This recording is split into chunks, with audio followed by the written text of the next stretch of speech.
இனிப்பு நமக்கு இன்றைக்கி ரொம்ப ரொம்ப கவனமாக இருக்க வேண்டிய, எச்சரிக்கையாக இருக்க வேண்டிய சுவை இனிப்பு. இனிப்பு சுவையெல்லாம் கெடுதி நான் சொல்லலை. ஆனால் இனிப்பை எப்படி சாப்பிடுகிறோம்? நம்ம வீட்டில் குழந்தைகள் இருக்குது, இனிப்பு வேணும். நமக்கு காலகாலமாக ஒரு களிப்பான மனதுக்கும் ஒரு குதூகலமான மனதுக்கும் இனிப்பைத்தான் பரிமாறி இருக்கிறோம். ஒரு ஒரு இலக்கிய தரவு ஒன்றை படித்த ஞாபகம். விஜயநகர பேரரசில் ஒரு மதிய விருந்தில் கிட்டத்தட்ட 64 வகை இனிப்பை கொடுத்துருக்காங்களாம். அவ்வளவு இனிப்பெல்லாம் சாப்பிட்டுட்டு அன்றைக்கி நல்லா தானே இருந்திருக்கிறானுங்க அப்படின்னு ஒரு பக்கம் தோணுது. ஆனால் இன்றைக்கு நம்ம சாப்பிடக்கூடிய இனிப்புகளை எல்லாம் பார்த்தோம்னா ரொம்ப ரொம்ப ரொம்ப ரொம்ப கவலைக்குரியதாக இருக்குது. ஏன் அப்படின்னா, இனிப்பு என்றால் நம்ம மனசில் பட வேண்டிய விஷயம் பழங்கள் தான்.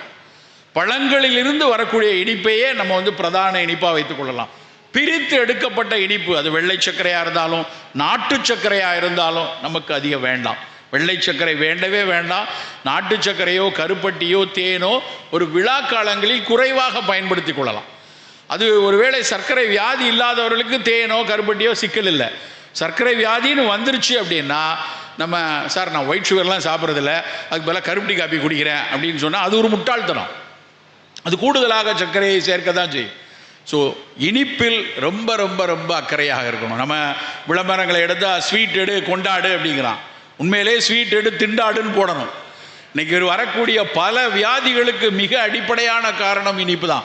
இனிப்புனா நீங்கள் நினைக்கிற மாதிரி வெறும் சர்க்கரை வியாதிக்கு மட்டும் இல்லை, உடல் எடை கூடுறதுலேருந்து, இதய நோய்கள்லேருந்து, தசை நோய்கள்லேருந்து, இரத்த நாளங்களில் உள்ள பிரச்சனைகள்லேருந்து, எதிர்ப்பாற்றல் குறைவாக வரக்கூடிய நோய்கள் அத்தனையிலும் இனிப்பு தான் காரணமாக இருக்குது. ஸோ இனிப்பு மீது மனதில் ஒரு 40 வயது தாண்டியாச்சுன்னா வேணாயா, இனிப்பாக சாப்பிடணும்னு தோணா ஒரு ஆப்பிளை சாப்பிட்டுக்கோங்க, ஒரு வாழைப்பழத்தை சாப்பிட்டுக்கோங்க, ஒரு கொய்யாவை சாப்பிட்டுக்கொள்ளும்.